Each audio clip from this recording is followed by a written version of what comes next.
Selamat pagi semuanya, yang terhormat Bapak Profesor Dede Ruslan MSc. Di sini kami akan mempresentasikan hasil proyek kami.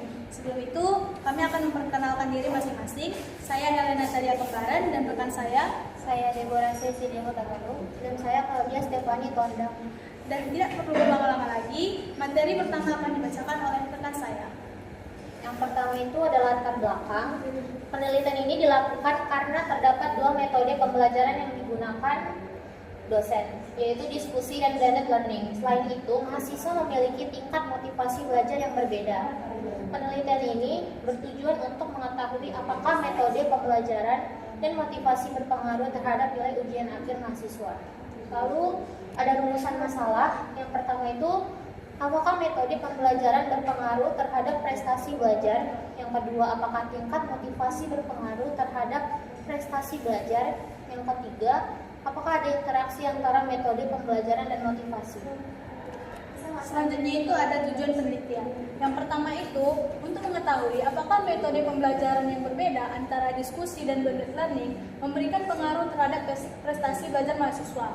Yang kedua, untuk menganalisis apakah tingkat motivasi belajar rendah, sedang, dan tinggi memiliki pengaruh terhadap prestasi belajar mahasiswa. Dan yang ketiga, untuk menguji apakah terdapat interaksi antara metode pembelajaran dan tingkat motivasi dalam mempengaruhi prestasi belajar mahasiswa. Selanjutnya itu metodologi penelitian. Penelitian ini menggunakan pendekatan kuantitatif dengan desain ANOVA 2 jalur ataupun two-way ANOVA untuk menganalisis pengaruh metode pembelajaran dan tingkat motivasi terhadap prestasi belajar siswa. Proses pengumpulan data dimulai dengan meminta data nilai hasil belajar kepada dosen mata kuliah yang terkait sebagai variabel dependen. Setelah itu, kami menyusun kuesioner dalam bentuk link Google Form yang digunakan untuk mengukur tingkat motivasi belajar siswa dan membagikannya secara online kepada responden. Berdasarkan hasil kuesioner tersebut, motivasi siswa kemudian dimasukkan ke dalam 3 kategori, yaitu rendah, sedang, dan tinggi. Data yang telah terkumpul selanjutnya dianalisis menggunakan deskriptif statistik untuk melihat rata-rata dan sebaran data, serta uji ANOVA 2 jalur untuk mengetahui pengaruh metode pembelajaran, pengaruh motivasi belajar, dan apakah terdapat interaksi di antara keduanya. Selanjutnya ada prosedur penelitian. Faktor-faktor dalam analisis ini adalah yang pertama, variabel terkait atau Y sama dengan nilai akhir ujian atau prestasi belajar. Yang kedua, faktor A atau metode pembelajaran, yaitu diskusi 1, blended learning. Dan faktor yang ketiga, faktor B, tingkat motivasi, yaitu rendah, sedang, dan tinggi. Populasinya yaitu seluruh mahasiswa prodi pendidikan akuntansi dan prodi akuntansi. Sampelnya kelas C pendidikan akuntansi, yaitu dengan metode diskusi, dan kelas A akuntansi dengan menggunakan metode blended learning. Pengelompokan motivasi dilakukan berdasarkan hasil pengukuran kuesioner motivasi belajar dan dibagi menjadi 3 kategori, yaitu rendah, sedang, dan tinggi. Contoh dari ringkasan data gabungannya yaitu faktor A metode pembelajaran diskusi dan blended learning, faktor B tingkat motivasi belajarnya.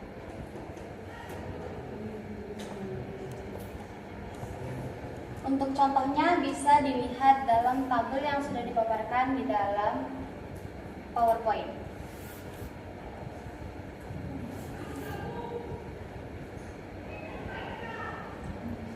Selanjutnya, analisis statistik ANOVA 2 jalur menggunakan tabel 2x3. Analisis ANOVA 2 jalur melibatkan 6 kelompok sel kombinasi atau 2 level metode pembelajaran dikali 3 tingkat motivasi.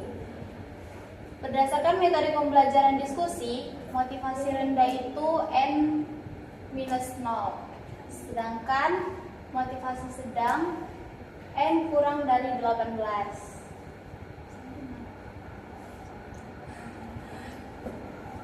Motivasi tinggi N sama dengan 14 atau 83,00.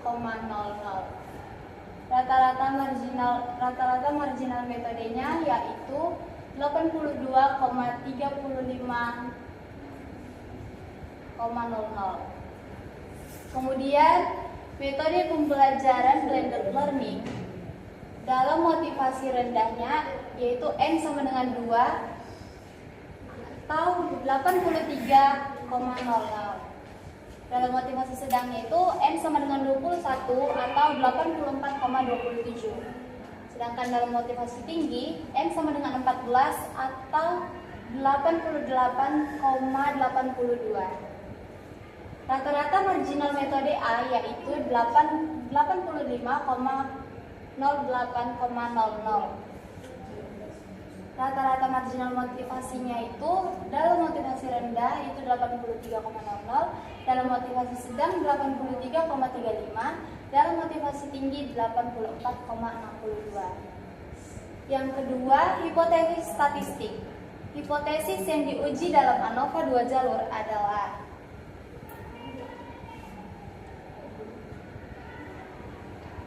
hipotesis interaksi dengan simbol H0 dikali A, H0 sama dengan A dikali B sama dengan 0. Dengan uraian tidak ada efek interaksi antara metode pembelajaran dan tingkat motivasi. Hipotesis efek utama A yaitu dengan simbol H0 sama dengan A, A1 sama dengan A2. Dengan uraian tidak ada perbedaan rata-rata presentasi belajar antara dua metode pembelajaran. Yang ketiga, efek utama B. Dengan simbol H0 sama dengan U, B1 sama dengan UB2 sama dengan UB3. Dengan uraian tidak ada perbedaan antara rata-rata prestasi belajar di antara tiga tingkat motivasi. Yang ketiga, tabel hasil ANOVA 2 jalur. Sumber variasi metode pembelajaran A dalam sum of square yaitu 165,651. Mean square-nya 185,651 dengan F hitung 4,885. Sumber variasi tingkat motivasi B sum of square sama dengan 67,318 dengan mean square 33,659 dalam F hitung 0,0666889. Kemudian sumber variasi interaksi A dengan B dalam sum of square yaitu 22,999 dalam mean of square 11,496. F hitungnya 0,23541667. Perhitungan ini menggunakan N sama dengan 69 data sampel observasi. 4. Interpretasi hasil uji. A. Efek interaksi antara mode pembelajaran dengan tingkat motivasi. Berdasarkan hipotesis yang diuji, tidak ada efek interaksi. Dengan hasil F2,63 sama dengan 0,339, p-value sama dengan 0,714. Kesimpulannya, karena p-value-nya 0,714 lebih besar dari tingkat signifikansi A atau 0,05, maka H0 diterima. Pengaruh metode pembelajaran terhadap nilai ujian akhir tidak bergantung pada tingkat motivasi siswa dan sebaliknya. Secara praktis, dampak metode pembelajaran bersifat konsisten di semua kategori motivasi yaitu rendah, tinggi, dan sedang. Ketika tidak ada interaksi signifikan, kita fokus pada interpretasi efek utama.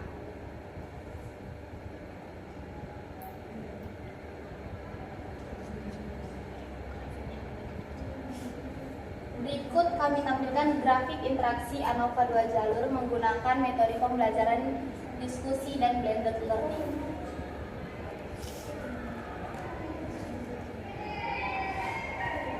efek utama metode pembelajaran atau faktor B.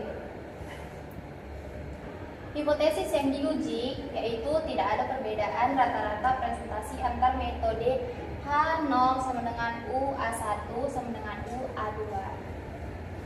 Hasil F1,63 sama dengan 4,885 dengan p-value sama dengan 0,031.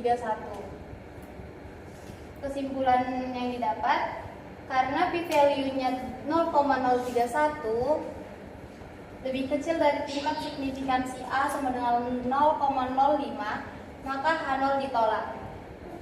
Karena terdapat perbedaan rata-rata prestasi belajar yang signifikan antar dua metode pembelajaran dengan rata-rata marginal diskusi 82,35 dan rata-rata marginal blended learning sama dengan 85,08. Metode blended learning menghasilkan rata-rata nilai ujian yang secara signifikan lebih tinggi dibandingkan metode diskusi. Dosen akuntansi disarankan memprioritaskan blended learning. Dosen akuntansi disarankan lebih memprioritaskan metode pembelajaran blended learning. Terus yang C itu efek utama dari tingkat motivasi atau faktor B. Berdasarkan hipotesis yang diuji, tidak ada perbedaan rata-rata prestasi antar tingkat motivasi. Kemudian kesimpulannya, berdasarkan p-value 0,377 lebih besar dari tingkat signifikansi A 0,5, maka H0 itu diterima. Secara statistik, tidak ada perbedaan rata-rata prestasi belajar yang signifikan antara mahasiswa dengan motivasi rendah, sedang, dan tinggi, yang menunjukkan bahwa perbedaan intrinsik dalam tingkat motivasi yang diukur itu tidak memiliki efek utama terhadap nilai ujian akhir dalam sampel ini. Hal ini perlu ditelaah lagi karena mungkin nilai ujian itu dipengaruhi lebih kuat oleh faktor pengajaran atau metode daripada motivasi personal yang diukur. Lalu kesimpulan, berdasarkan hasil analisis ANOVA 2 jalur, penelitian ini menyimpulkan bahwa metode pembelajaran memiliki pengaruh yang signifikan terhadap prestasi belajar siswa, di mana metode blended learning terbukti lebih efektif dibandingkan metode diskusi karena menghasilkan nilai rata-rata yang lebih tinggi. Sebaliknya, tingkat motivasi belajar tidak menunjukkan pengaruh yang signifikan terhadap prestasi belajar siswa, sehingga siswa dengan motivasi rendah, sedang, maupun tinggi tetap memperoleh hasil belajar yang relatif sebanding. Secara keseluruhan dapat disimpulkan bahwa strategi pembelajaran khususnya blended learning lebih dominan dalam mempengaruhi prestasi belajar dibandingkan faktor motivasi individu. Baiklah, sekian dari presentasi kami. Jika ada salah kata, kami mohon maaf dan terima kasih.